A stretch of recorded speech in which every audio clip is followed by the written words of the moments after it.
एक dungeon red पर जाते समय पार्टी का लीडर सर अचानक उन्हें रोक देता है। वो प्रोटैगनिस्ट कूगा से कहता है कि उनका एक साथ सफर काफी लंबा रहा है। कूगा इस फॉर्मल टोन से कंफ्यूज हो जाता है और बताता है कि उनका बस एक आखिरी चैलेंज बचा है।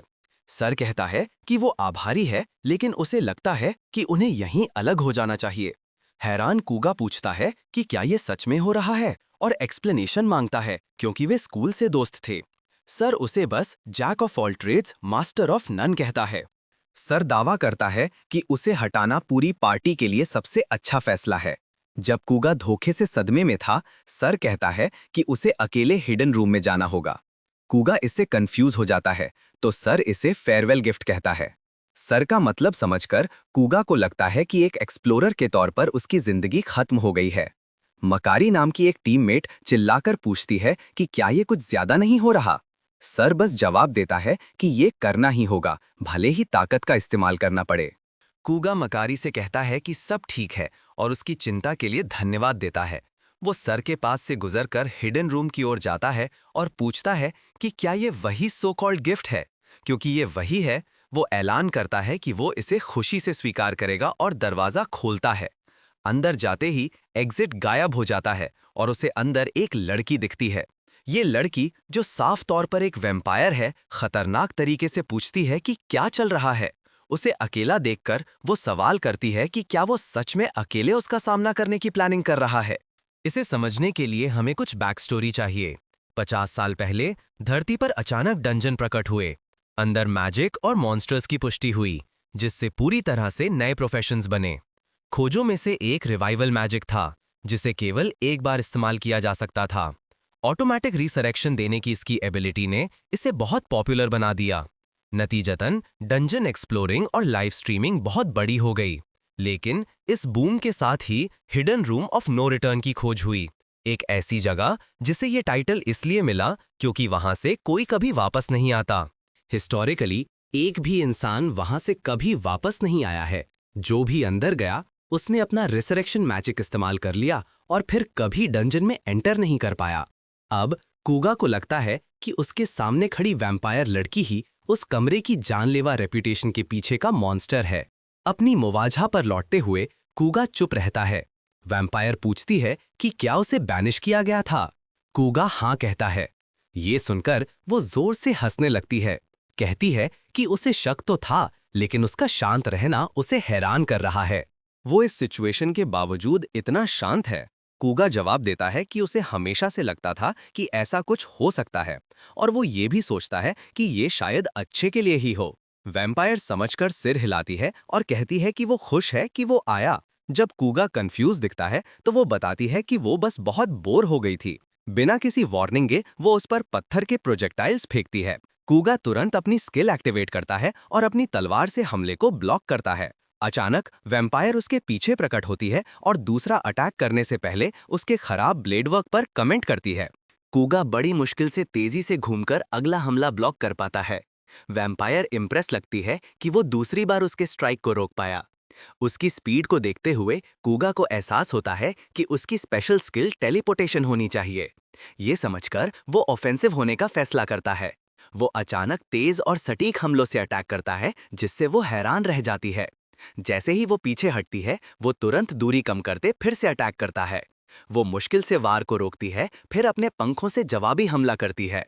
उसे डैमेज होता है, लेकिन वो आसानी से खुद को हील कर लेता है। जैसे ही वो फिर से हमला करने की तैयारी करता है, वैम्पायर शॉक में उसे घूरती है। उसे हीलिंग मैजिक का इस्तेमाल करते देख वो सवाल करती है कि क्या वो एक जैक ऑफ ऑल ट्रेड्स है। हैरान कूगा झिझकते हुए हाँ कहता है, हालांकि उसे ये लेबल साफ तौर पर नापसंद है। उसे हीरो के जॉब टाइटल ने गुमराह किया था, जो तलवारबाजी, ऑफेंसिव और डिफेंसिव मैजिक, सपोर्ट स्पेल्स और यहाँ तक कि हीलिंग में भी महारत देता है। एक सच्चे जैक ऑफ ऑल ट्रेड्स की तरह एक हीरो हर एरिया में अच्छा परफॉर्म करता है। उनके ओवरऑल स्टार्ट्स हाई होते हैं, लेकिन वे कभी किसी एक फील्ड में मास्टरी हासिल नहीं कर पाते। ये डंजन्स में एक बड़ी खामी बन जाती है, जहां एक बैरियर काटी का साइज 4 तक सीमित कर देता है। इस वजह से ताकत को मैक्सिमाइज करने के लिए अलग-अलग रोल्स वाले स्पेशलिस्ट्स की पार्टी बनाने की सलाह दी जाती है। इस स्ट्रैटेजी को फॉलो करते हुए उसकी पुरानी पार्टी में फिजिकल अटैक्स के लिए सर, मैजिक के लिए जूलिया और सपोर्ट स्पेल्स के लिए मकारी थी। कोई डेडिकेटेड हीलर न होने के कारण कूगा को खुद ये रोल अपनाना पड़ा। उसने टीम को बैलेंस करने के लिए ऐसा किया, लेकिन इस वैम्पायर से लड़ना उसके अंदर कुछ नया जगाता है, बाकी सबको जिंदा रखने के लगातार प्रेशर से आज़ादी का एहसास। वैम्पायर अचानक चिल्लाती है, कहती है कि उसे कुछ पूछना है। वो एक तैरती हुई चीज की ओर इशारा करती है और पूछती है कि वो क्या है। वो बताता है कि ये एक स्ट्रीमिंग ड्रोन है। इससे अनजान वो सोचती है कि क्या इसका उसके धोखे से कोई लेना देना है, लेकिन वो उसे यकीन दिलाता है कि ऐसा नहीं है, जिससे उनकी लड़ाई पूरी तरह से रुक जाती है। वो खुद को सच में ये सोचते हुए पाता है कि क्या वो एक वैम्पायर को लाइव स्ट्रीमिंग के बारे में बताने वाला है। वो उसे बताता है कि ड्रोन वीडियो रिकॉर्ड करता है और उसे एक ऑडियंस को ब्रॉडकास्ट करता है, जो रियल टाइम में कमेंट कर सकती है। क्योंकि उसने हमला करना बंद कर दिया है, वो समझाना जारी रखता है, जबकि वो बड़ी दिलचस्पी से सुनती है। फिर वो पूछती है कि क्या उनकी पूरी फाइट देखी जा रही है। कूगा सिर हिलाता है और बताता है कि ड्रोन उसकी पुरानी पार्टी की तरफ से एक पार्टिंग गिफ्ट था। वैम्पायर कहती है कि ये काफी दुखद लगता है। फिर वो करीब आती है, उसे धन्यवाद देती है और चमकती मुस्कान के साथ कहती है कि वो पहला इंसान है जिसने कभी इतनी अच्छी तरह से चीजें समझाईं।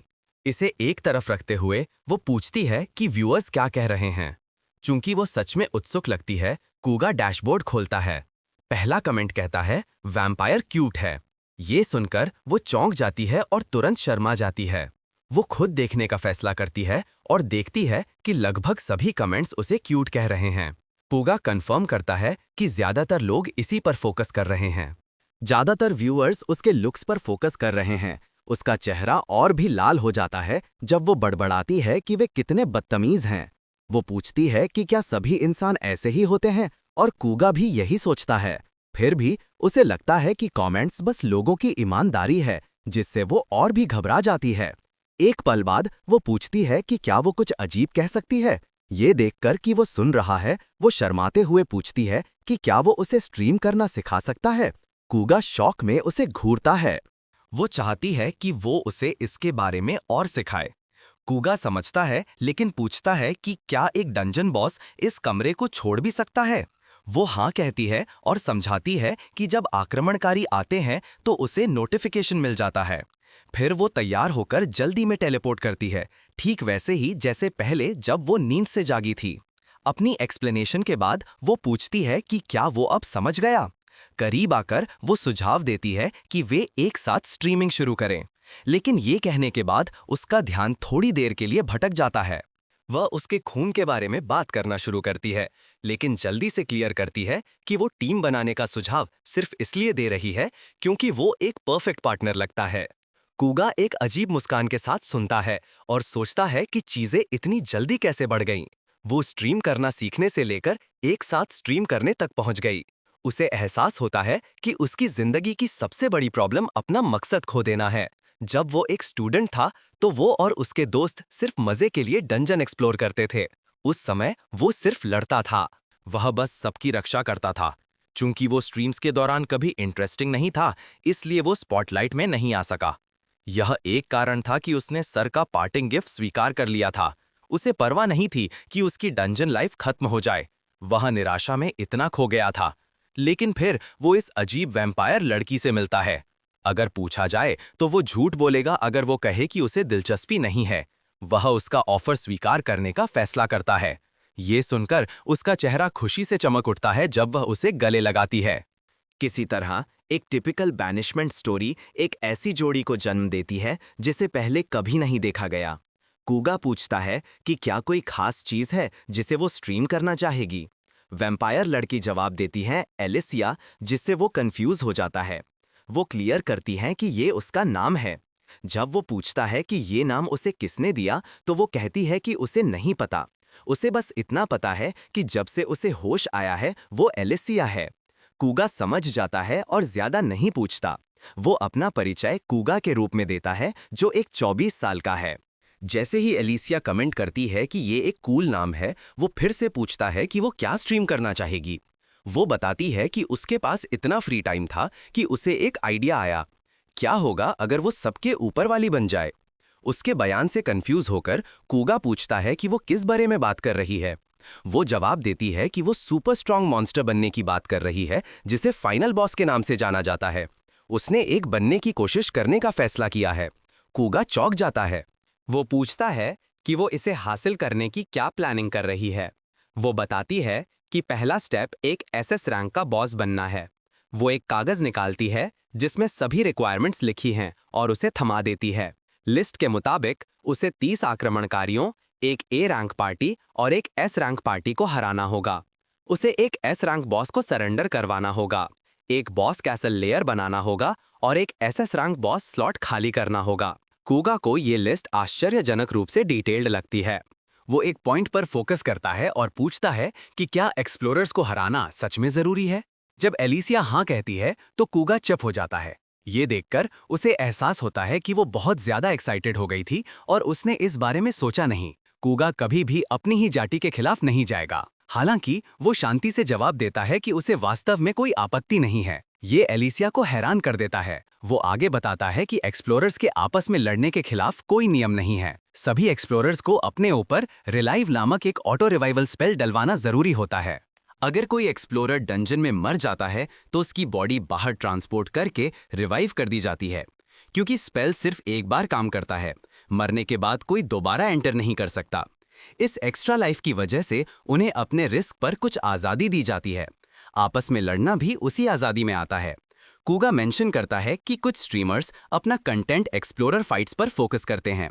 वो ये भी नोट करता है कि अभी 4 एस रैंक पार्टीज हैं और सबसे प्रमुख वाली को कहा जाता है द ड्यूलिस्ट। एलिसिया ये सब जानकर हैरान है क्योंकि एक एस रैंक पार्टी को हराना एक रिक्वायरमेंट है। वो उससे कंफर्म करने के लिए कहती है कि क्या सच में उनमें से केवल 4 ही हैं। जब कूगा हाँ कहता है तो वो फिर उसके अपने रैंक के बारे में पूछती है। वो जवाब देता है कि वो पहले एक एस रैंक पार्टी का हिस्सा था। ये सुनकर एलिसिया सिर हिलाती है और कहती है कि वो समझ गई। फिर वो पूछती है कि क्या इसका मतलब है कि उससे ऊपर रैंक वाले लोग हैं, जिसे वो कंफर्म करता है। वो एस रैंक बॉसेस की लिस्ट में नहीं है।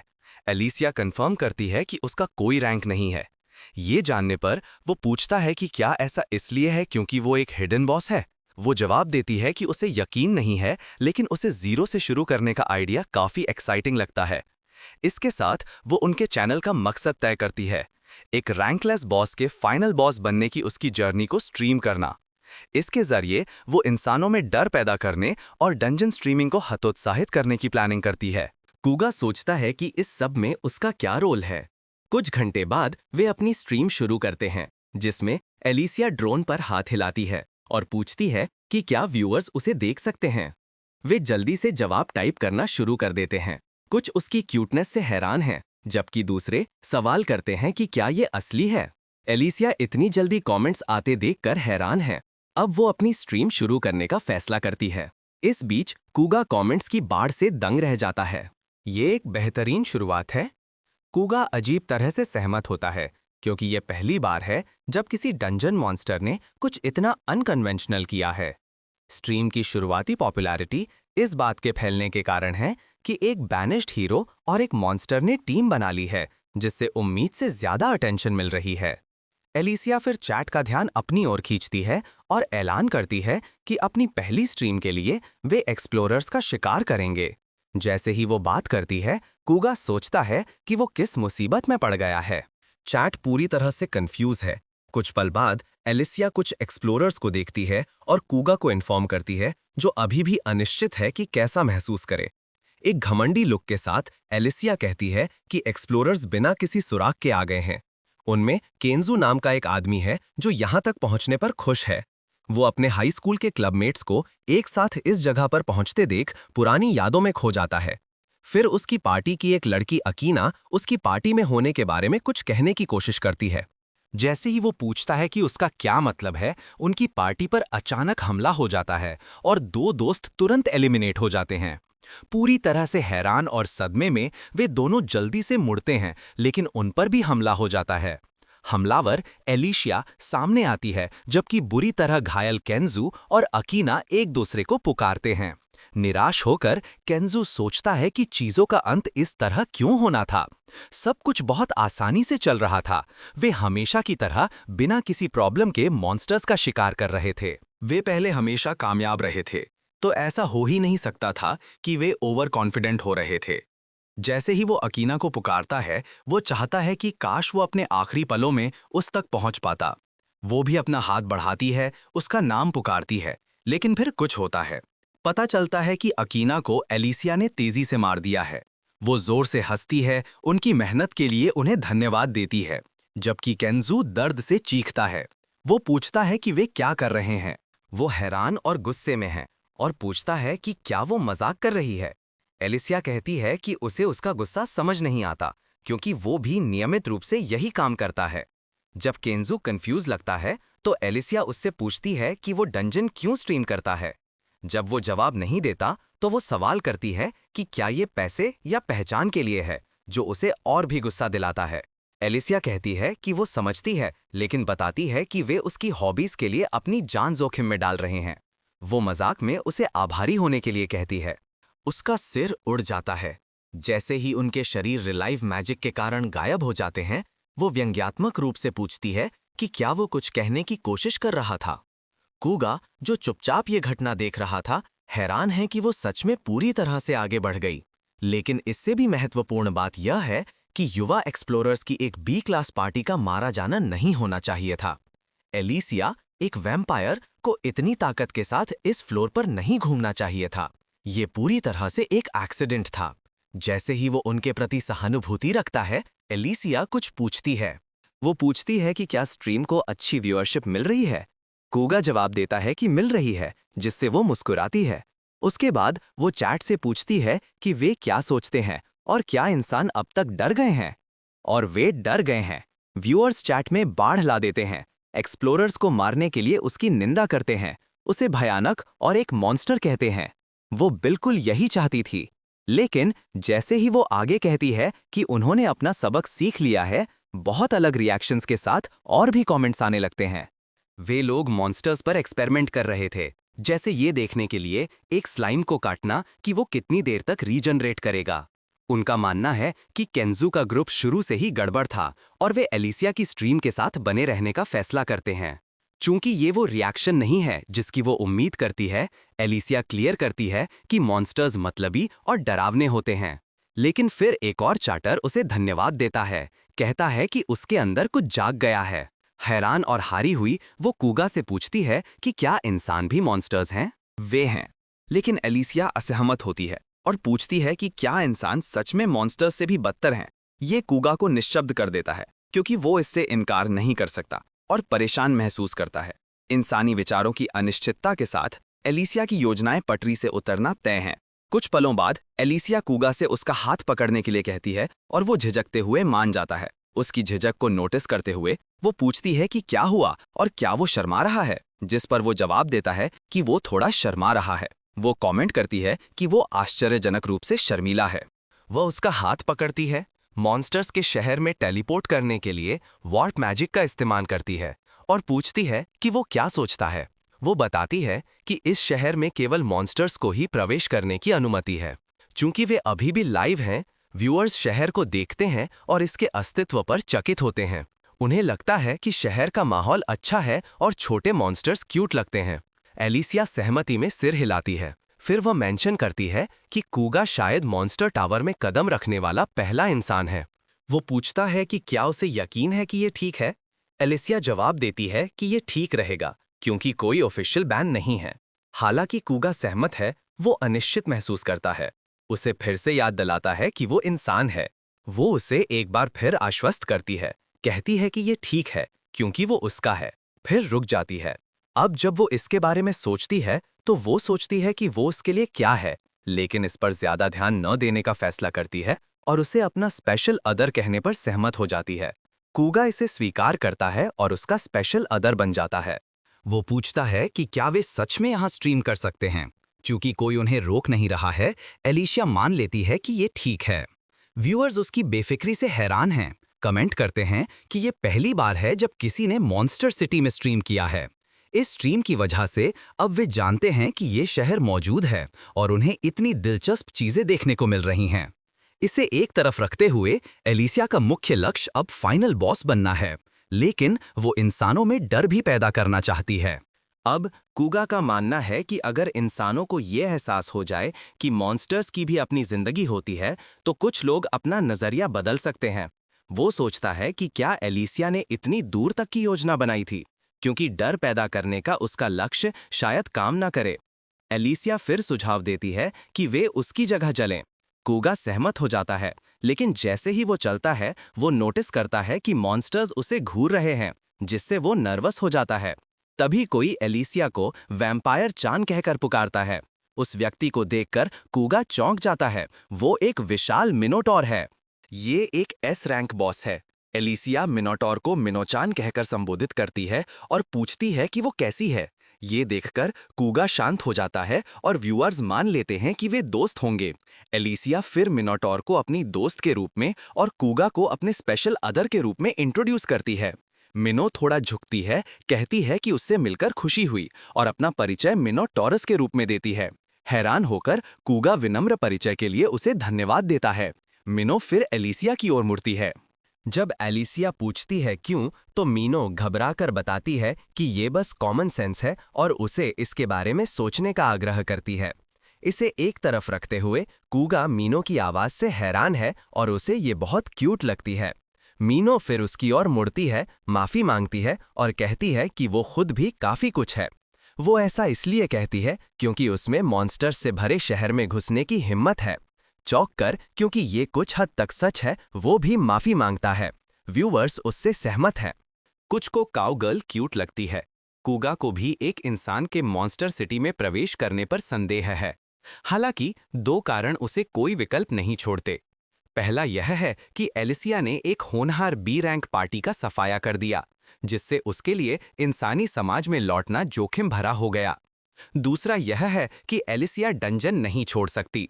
हालांकि वो अलग अलग काम करने पर विचार करता है, लेकिन उनके पास कम्युनिकेट करने का कोई तरीका नहीं है।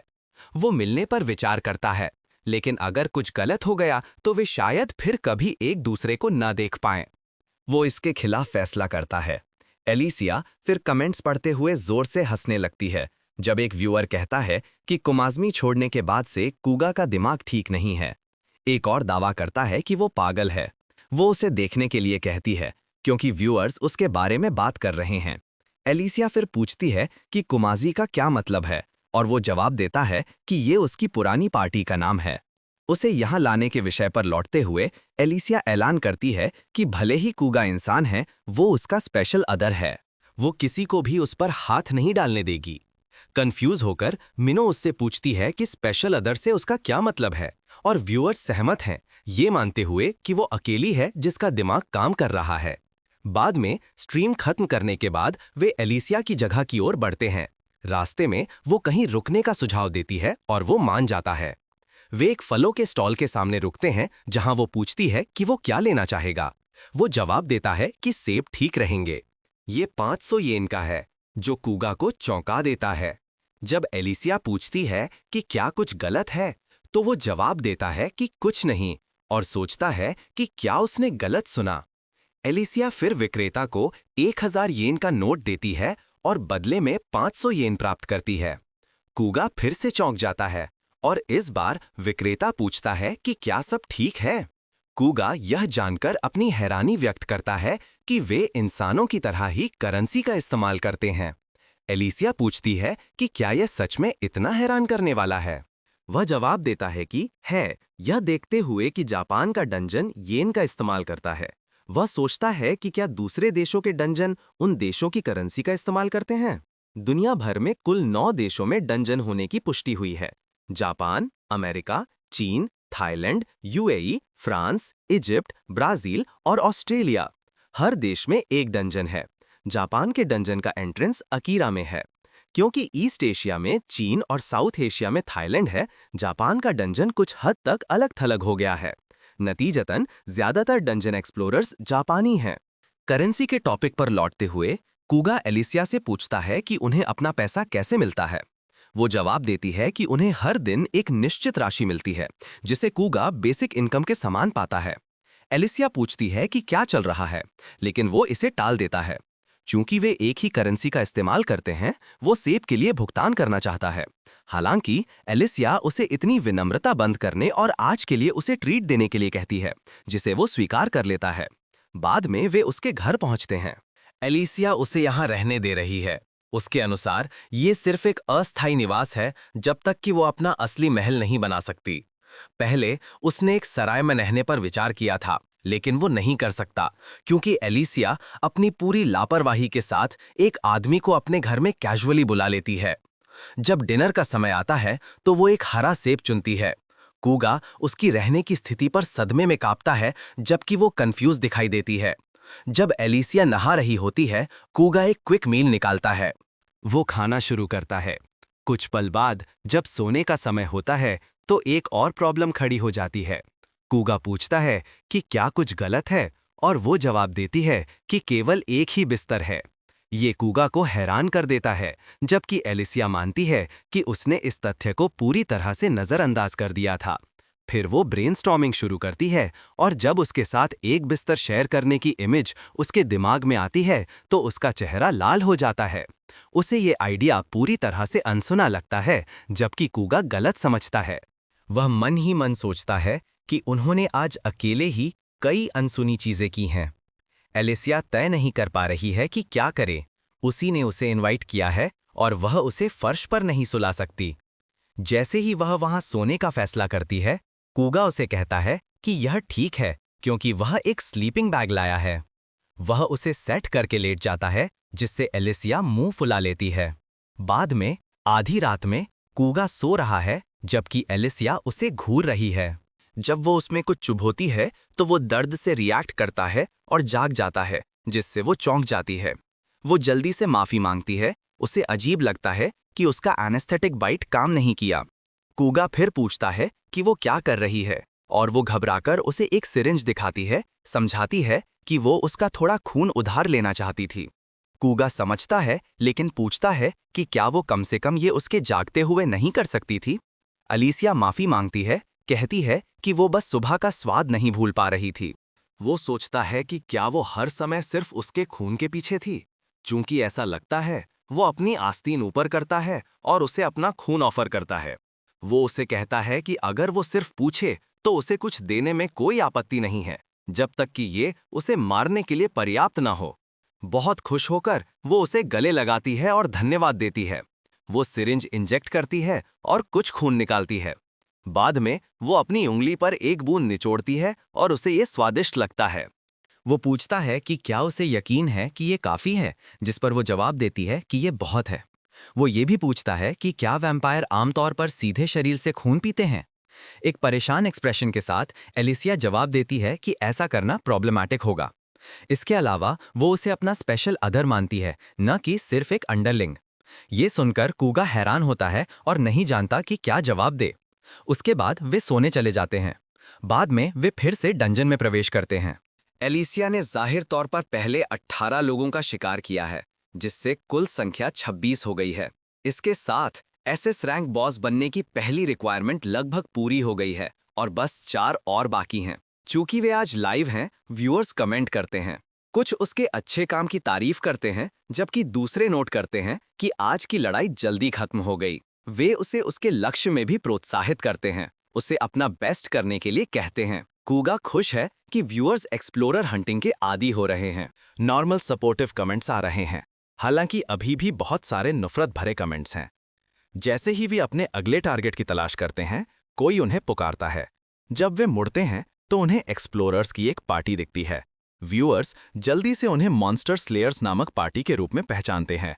लीडर उन्हें ग्रीट करता है और अपने ग्रुप का परिचय देता है।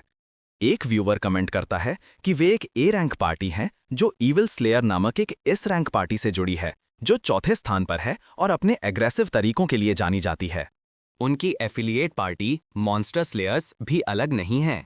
पार्टी लीडर फिर पूछता है कि क्या वे ही हैं जो इतनी परेशानी खड़ी कर रहे हैं और बहुत ज्यादा टेंशन पा रहे हैं। एलिसिया एक चमकती मुस्कान के साथ जवाब देती है और पूछती है कि क्या सच में ऐसा है। व्यूअर्स उसे सावधान रहने की चेतावनी देते हैं क्योंकि ये लोग बहुत खतरनाक हैं। तभी उनमें से एक अचानक हमला करता है, लेकिन कूगा और एलिसिया तेजी से बच जाते हैं। पार्टी लीडर व्यंग्यात्मक रूप से पूछता है कि वे उसे डॉज करने की जहमत क्यों उठाएंगे। एलिसिया कूगा से पूछती है कि क्या ये लोग सच में ए रैंक के हैं, जिसे वह कंफर्म करता है। ये जानने पर उसे एहसास होता है कि वे इतने एनर्जी से भले क्यों हैं और खुद को लकी मानती है, जो कूगा को कंफ्यूज कर देता है। एलिसिया बताती है कि वो लकी है क्योंकि अब वो एक तीर से 2 निशाने लगा सकती है, 30 इंसानों का शिकार करने की रिक्वायरमेंट पूरी करना और एक ए रैंक पार्टी को हराना। वह इसे सबसे अच्छी डील मानती है। पार्टी लीडर हमला करने के लिए आगे बढ़ता है, जिसे वह आसानी से ब्लॉक कर देती है। वे एलिसिया की बराबरी नहीं कर सकते। हालांकि मॉन्स्टर स्लेयर्स मजबूत हैं, व्यूअर्स उन्हें पसंद नहीं करते और चेतावनी देते हैं कि वे खतरनाक हैं, खासकर लीडर। जैसे ही एलिसिया तलवारबाज से निपटती है, मेज एक फायरबॉल फेंकता है, जिसे वो भी डॉज कर लेती है। वो तुरंत अपने पंखों से मेज पर जवाबी हमला करती है, लेकिन स्ट्राइक को पार्टी के टैंक द्वारा ब्लॉक कर दिया जाता है।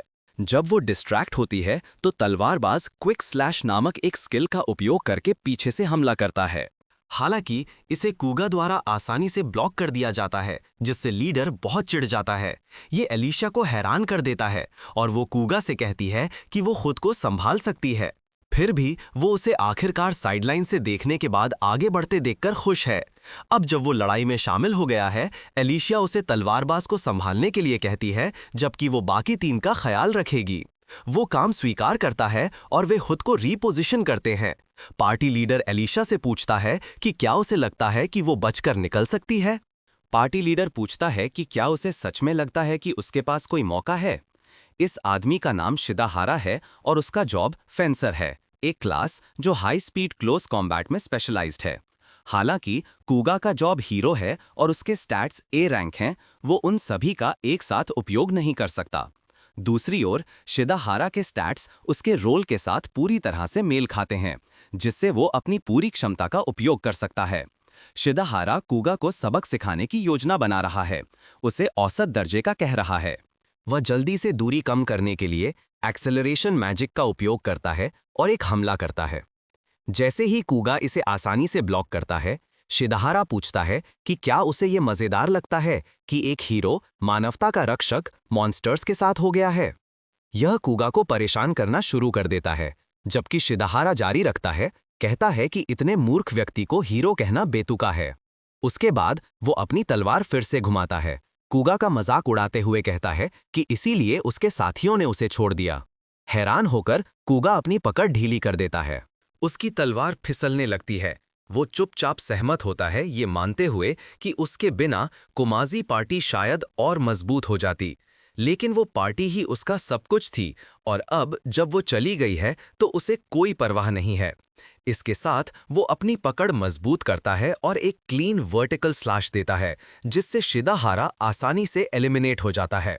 जैसे ही उसकी पार्टी के सदस्य शॉक में देखते हैं, उन्हें भी एलिसिया द्वारा तेजी से मार गिराया जाता है। पूरी पार्टी का सफाया हो जाता है और उनके शरीर डिस्पॉन हो जाते हैं। एलिसिया कूगा से कहती है कि उसने आखिरकार ये कर दिखाया, जिस पर वो सहमत होता है कि उसने एक आदमी को मार दिया है। भले ही हारे हुए लोग रिवाइव हो जाएंगे, ये फिर भी एक मौत थी और ये तथ्य कि उसने उन्हें मारा बना रहता है। इतना ही नहीं, बल्कि वे फिर कभी डंजन में प्रवेश नहीं कर पाएंगे, जिसका मतलब है कि उसने उनकी डंजन लाइफ खत्म कर दी है, जिसे उन्होंने इतने लंबे समय तक बनाया था। लेकिन ये परिणाम अनिवार्य था, खासकर जब से वो एलिसिया का स्पेशल अदर है। फिर वो पूछती है कि वो कैसा महसूस कर रहा है। वो जवाब देता है कि ये मॉन्स्टर्स को काटने से बहुत अलग महसूस नहीं होता है। ये सुनकर एलिसिया सहमति में सिर हिलाती है, कहती है कि ये एक अच्छा संकेत है। हालांकि कूगा को यकीन नहीं है। तभी एक सिस्टम विंडो दिखाई देती है, जो दिखाती है कि जॉब स्टोन टिमटिमा रहा है, जिसका अर्थ है कि एक नया जॉब ट्री उभरा है। एलिसिया खुशी से कूगा को बुलाती है और उसे ये देखने के लिए कहती है कि उसे क्या मिला है। वो उन 2 रिक्वायरमेंट्स का जिक्र कर रही है जिन्हें उन्होंने अभी पूरा किया है। ये उसे बेहद खुश कर देता है। चैट बधाइयों से भर जाती है। जब वे सिस्टम विंडो चेक कर रहे होते हैं तो कोई अचानक हमला करने के लिए दौड़ता है। हालांकि कूगा और एलिसिया हमलावर को नोटिस कर लेते हैं, वे एक पल देर से रिएक्ट करते हैं और स्ट्राइक को ब्लॉक करने के बावजूद एलिसिया एक चट्टान से जा टकराती है। जैसे ही हमलावर गुजरता है, कूगा उसे पहचानता हुआ लगता है। हमलावर जूलिया निकलती है, जो कूगा की पुरानी पार्टी की एक पूर्व सदस्य है। जूलिया के हमले ने एलिसिया को कोई वास्तविक नुकसान नहीं पहुंचाया, बल्कि इसने उसे केवल परेशान किया। वह जूलिया से पूछती है कि यह किस तरह का ग्रीटिंग है। जवाब में जूलिया उसे चुप रहने के लिए कहती है और उसे एक चोर बिल्ली कहती है जिसने उनकी कड़ी मेहनत को बर्बाद कर दिया। एलिसिया कंफ्यूज होकर अपनी चैट की ओर मुड़ती है, जो उसे बताती है कि जूलिया कूगा की पुरानी पार्टी से है। एलिसिया पार्टी का नाम याद करने की कोशिश करती है, लेकिन उसे केवल जी शब्द याद आता है। जूलिया उसे सही करती है, कहती है कि यह कुमाजी है और उसे महत्वपूर्ण हिस्सा छोड़ने के लिए डांटती है। एलिसिया पूछती है कि क्या जूलिया उन लोगों में से नहीं थी जिन्होंने कूगा को बाहर निकाल दिया था। जब जूलिया कंफर्म करती है तो एलिसिया पूछती है कि उसकी प्रॉब्लम क्या है। कूगा याद करता है कि जब उसे निकाला गया था तो जूलिया ने ज्यादा कुछ नहीं कहा था और बस चुप रही थी, इसलिए उसे कभी नहीं पता चला कि वो क्या सोच रही थी। जूलिया फिर कहती है कि वो शब्दों में अच्छी नहीं है, इसलिए वो इसके बजाय एलिसिया को पीटकर खुद को एक्सप्रेस करने की योजना बना रही है। वो फिर से हमला करने के लिए आगे बढ़ती है, लेकिन इस बार एलिसिया उसे आसानी से ब्लॉक कर देती है। जैसे ही वे लड़ाई में शामिल होते हैं, व्यूअर्स रोमांचित हो जाते हैं। कुछ जूलिया को मसल सेंटेंस के रूप में पहचानते हैं। ऑडियंस इस लड़ाई को वैम्पायर वर्सेस गोरिल्ला का नाम देती है और खुद को ये तय करने में असमर्थ पाती है कि किसे सपोर्ट करे। जूलिया एक बड़ा खतरा साबित होती है, लगातार मैजिक स्पैम करती है और पॉइंट ब्लैंक रेंज पर बिजली के स्पेल्स छोड़ती है। अपनी मैजिकल पावर के अलावा वो हैंड टू हैंड कॉम्बैट में भी उत्कृष्ट है, जिससे उसे मिस गोरिल्ला का निकनेम मिला। उसके स्पष्ट व्यवहार और आकर्षक रूप ने उसे बहुत पॉपुलर बना दिया है। जूलिया अपना स्पेल होली नाइट डालती है और एलिसिया पर हमला करती है, जो एक बार फिर उसे ब्लॉक करती है और तुरंत काउंटर करती है। ये सब तब होता है जब कूगा देख रहा होता है। उसे लगता है कि लड़ाई बहुत ज्यादा इंटेंस हो रही है। यहाँ तक कि जूलिया भी अपना संतुलन खोने लगती है, जब एलिसिया आसानी से अपना हमला जारी रखती है। जैसे ही एलिसिया एक फिनिशिंग ब्लो के लिए आगे बढ़ती है, वो अप्रत्याशित रूप से रुक जाती है और कूगा से पूछती है कि वो क्या कर रहा है। उसने एलिसिया के स्ट्राइक को ब्लॉक करने के लिए जूलिया के सामने कदम रखा है। वह जूलिया पर हीलिंग मैजिक का उपयोग करता है, जबकि एलिसिया चुपचाप देखती है। बहुत खुश होकर जूलिया कूगा का नाम पुकारती है, जिस पर वह उसे जाने के लिए कहकर जवाब देता है। कंफ्यूज होकर वह पूछती है कि क्या वह उससे बात कर रहा है, और वो कंफर्म करता है। हालांकि वह विरोध करती है कि वह अभी तक खत्म नहीं हुई है, और कूगा सहमत होता है। ऐसा कोई तरीका नहीं है कि जूलिया इतनी आसानी से हार मान ले, लेकिन उसे विश्वास है कि ये सिचुएशन ब्रूट फोर्स के माध्यम से कुछ भी साबित करने के बारे में नहीं है। वो बताता है कि जब से उसे निकाला गया है, सब कुछ नियंत्रण से बाहर हो रहा है, जिसके कारण वह इस वैम्पायर के साथ आ गया। वह पहले से माफी मांगता है, कहता है कि अगर जूलिया एलिसिया को नुकसान पहुंचाने की कोशिश करती है तो वो इसे बर्दाश्त नहीं करेगा। यह घोषणा जूलिया को चुप कर देती है। फिर कूगा की कंफ्यूजन के लिए वह कांपने लगती है और फिर फूट फूट कर रोने लगती है। अप्रत्याशित रूप से सर को एक परम मूर्ख कहती है। अभी भी सिसकते हुए वह भाग जाती है, जिससे कूगा और भी हैरान रह जाता है। अपना उद्देश्य पूरा होने पर वे स्ट्रीम खत्म करते हैं और मॉन्स्टर सिटी वापस चले जाते हैं।